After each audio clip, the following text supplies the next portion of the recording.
to be paid from Ford Senior Center capital outlay account.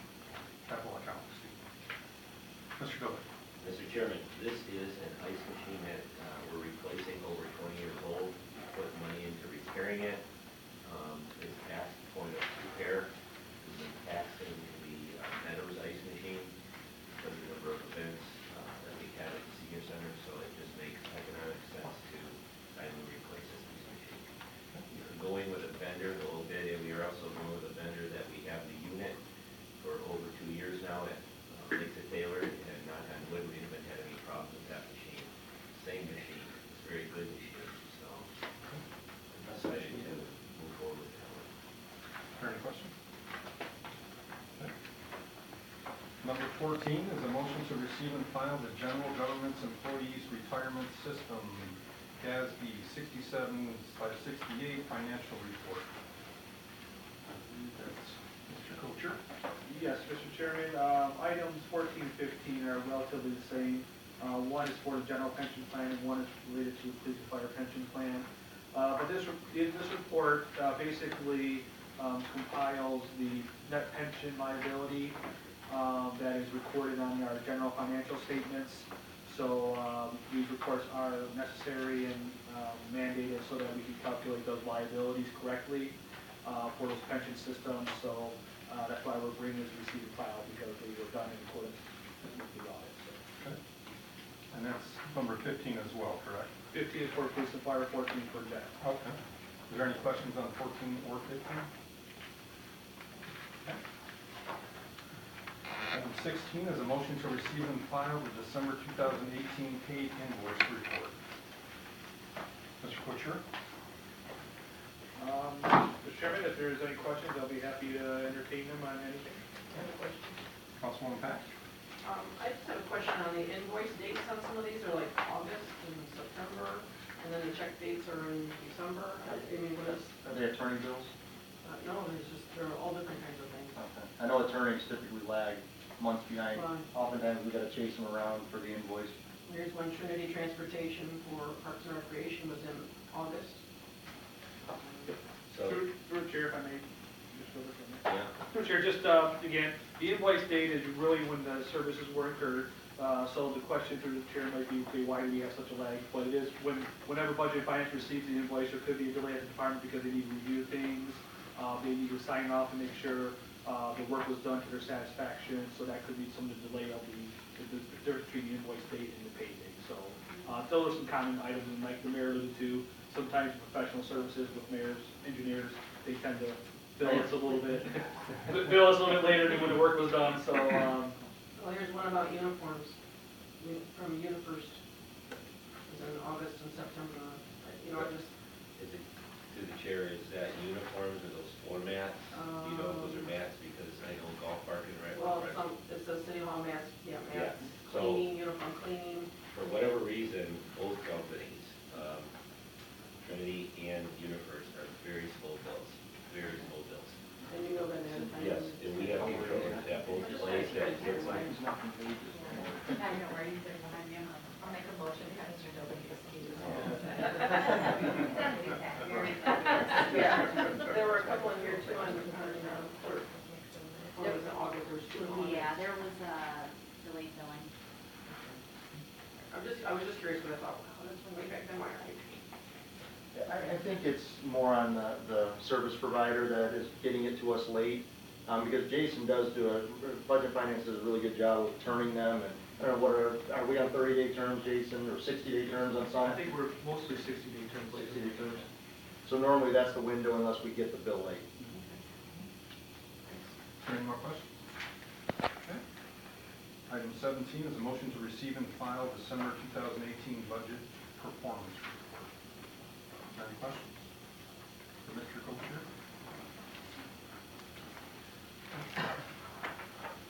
Okay, number 18. Number 18 should read motion to approve. So cross out receive and file.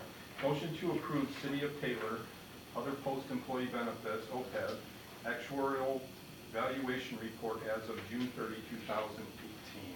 Ms. Gorski, I'm sorry. Yeah. Book, right?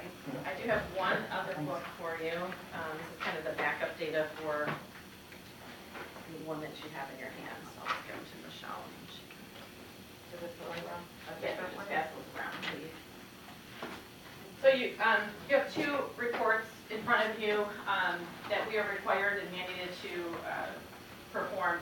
The OPEB valuation is biannual, so it's usually every even fiscal year that one's done. And then the 75, the GASB 75 is a newer report, and this is the first year that we actually had to prepare this and report it on the audit, correct, Jason? If I may, through the chair. So the, if we may, I mean, I think we probably want to change the wording a little bit and to say if it's okay with the department head, so that we can take care of both reports. But the valuation report is the calculation of the actuarial determined required contribution. So what the city is required to contribute per the actuary. That's the valuation report that goes through those set of assumptions and determines, okay, on an annual basis, this is what you should contribute to your OPEB pension plan. That's what the valuation is. And it's needed for the audit, it's done biannually, and requirements for GASB requirements that do it biannually. So that's what the first report is the valuation. It kind of calculates what that annual required contribution is for OPEB. The second report is GASB 75, which was a new pronouncement the auditors talked about last meeting, where we actually have to record the OPEB liability on the face of the financial statements. So it's a different set of assumptions, and it calculates the total OPEB liability that is approximately about $293 million, went down from $333 million for last time we did a valuation for it. So, so both, again, it is a new requirement for GASB that we have to have the GASB 75 report in addition to the valuation report. We do the same thing on the pension side. We have a valuation that determines the contribution that we have to do, and then we have the GASB 68 report that is a report required as part of financial statements. Except that we actually make contributions. Except we do make, we are required by state law to make the pension contribution. Well, we make OPEB contributions right now, they're just called paid. Yeah.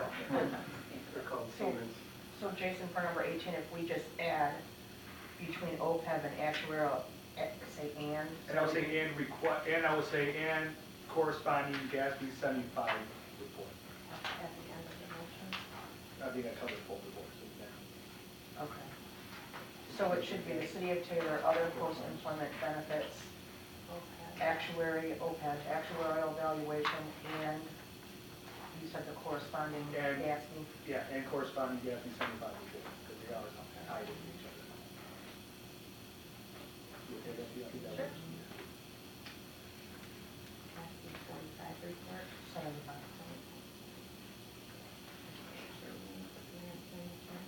Is there any more questions? Okay, we'll move on to item 19, is a motion to approve February payroll. Any questions on that? Okay, which one we did already? Number 21 is a motion to amend CCR number 12-642-19 in accordance with the attached schedule. Oh, it should be 18. Did I say 19? Okay, so, get my years mixed up on that. Okay, Chief Blair? That's us, okay. Yeah. Got me on that one. I didn't realize that was our agenda. So it must have been a repair. Yeah, that's what I'm thinking, or, you know, You got me on that, sorry. You know, it looks like it may have been, and Yeah. Keith probably was maybe working on it on your behalf, Chief. Yeah, you got me on that one. Wasn't aware we had that on. So we just got to increase the amount by $3,000. Taylor Chrysler Jeep? And we don't, we have anything to do with Taylor Chrysler.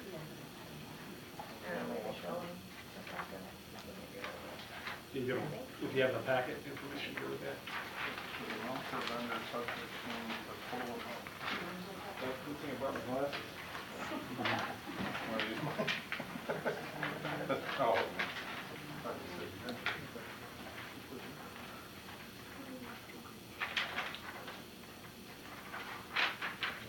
Through the chair, if you may. Yeah, just, I kind of give a little bit of background on this, I'm just looking over myself, I had a document.